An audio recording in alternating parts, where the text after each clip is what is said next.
It doesn't make sense because the model, the way it's laid out in the industry, for reference, we should probably gain clarity on what that model is. I don't see how that model allows for a real estate agent to transform into a real estate business. And you and I know the difference between a job and a business. 90% of agents quit the business every 5 years. Real estate agents and brokers don't know how much money they need to make on a transaction to scale. There's a couple of other things in there that I think will make a big difference for anybody watching this. Capitalism, for one. The National Association of Realtors in the United States and even in Canada may very well be the antichrist of the real estate industry. And don't doubt me on this, because when you look at the way they run their business or way the real estate industry model is probably not the solution to the problems that your listeners are facing today. Everyone who runs that model, there are results. And I don't believe that it was ever intended for a real estate agent to turn in that agent into a business. It doesn't make sense because the model, the way it's laid out in the industry, for reference, we should probably gain clarity on what that model is.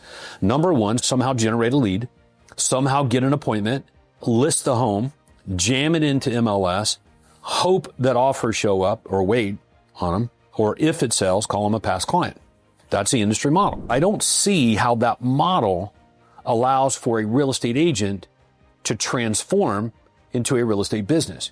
And you and I know the difference between a job and a business. If the business depends on you, that's not a business, that's a job. For me, it's just pretty obvious. If you want to scale up and have a business versus a job, which is what I was after, then how are you going to do that doing what the majority of people do?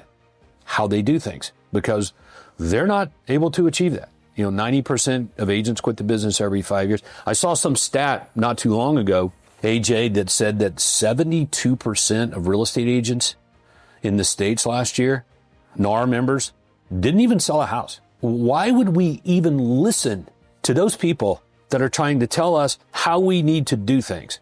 Total horse manure. It's not working. And so people like you and other people that are watching this have won and done pretty well despite those kinds of things. And when you think about it, and you really want to unpack it for what it's worth, amazing people like you, the things that are going amazing for you, killer, the things that you like the most in your business are the things that you do that the majority of real estate agents and brokers do not or won't do. A lot of people don't quite understand what that is. The model itself, that's the core element of most people operate under. They think they're different because they don't look the same, or they hustle more, or they've been doing it longer, or whatever. They think you're different. It's like the customer doesn't see you as any different. And I understand when most real estate professionals, when they get face-to-face with the customer, they do pretty well because you're face-to-face with them now. The problem is getting more face-to-faces.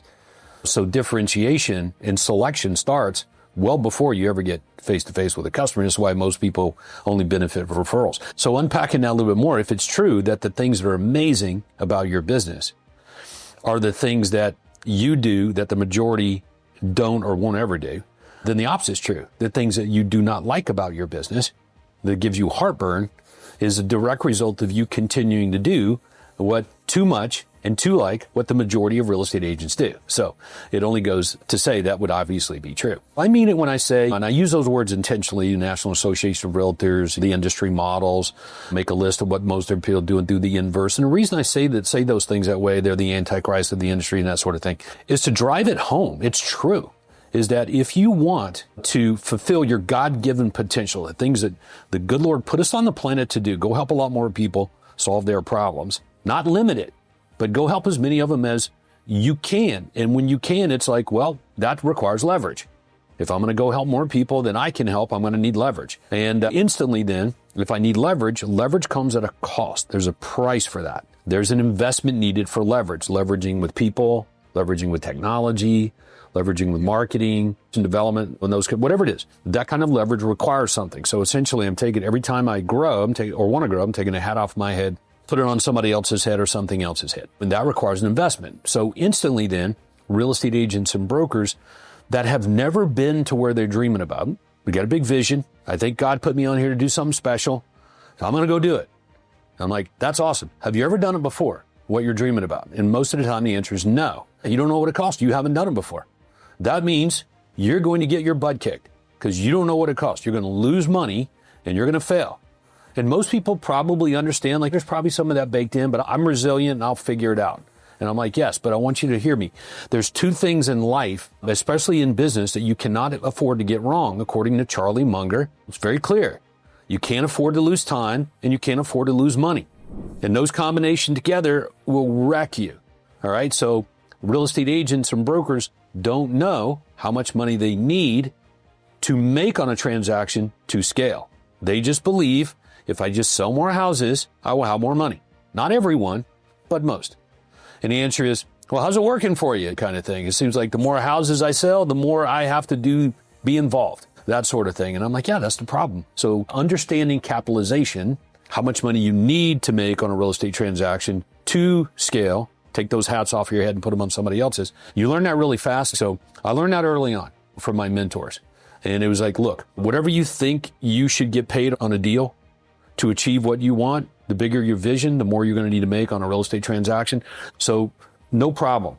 The way the world works inside capitalism allows for this to happen. Cost is only a factor in the absence of value, and exactly what you just said. Price is elastic. So the way I like to pitch it to broker owners and agents out there is like, okay, so I've got right here my handy dandy iPhone. Okay, right here. So this is an Apple product. So let's say that you and I and your listeners right now are sitting on the board at Apple. Okay, we're on the board and things aren't going amazing. They're kind of stalled out. Business isn't growing, so the board's nervous. What's going on here? Stock value is kind of like not doing all that great, whatever. So the board then finds out that Tim and the leadership team there at Apple are not testing price in the marketplace. You and me and your listeners that sit on the board, we would freak out and we would move to have them fired immediately. Because there is no such thing as a Fortune 100 company not testing price. The job of the leadership team is to find out how much the marketplace will and will not pay for the product or service that you have to offer.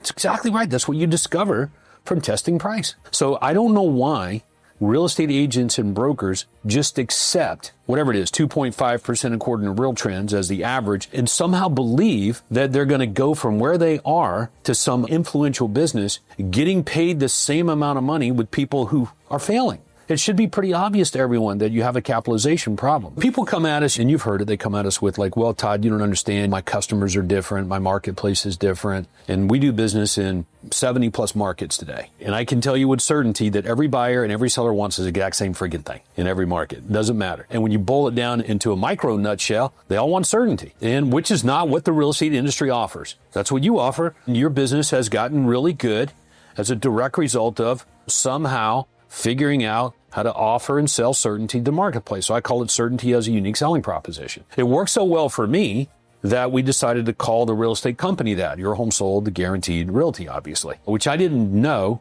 how good that was going to be. I just thought that was going to solve a problem in the marketplace with the emergence of online search, which is now artificial intelligence. And it turns out like, oh, AI is pretty clear on what it is we do. There's no guesswork involved. So as long as we dot the I's and cross the T's on a few other things, then we're going to win at that game versus the average real estate agent who's so dysfunctional in even what they do. I've looked at real estate agents' cards. It doesn't even say they sell real estate. As a matter of fact, if you're watching the program right now or listening, pull out your business card and see if it even says that you sell real estate. And you'd be amazed, AJ, of how many real estate agents and brokerages' business cards. Does it even say what they do or the problem they solve?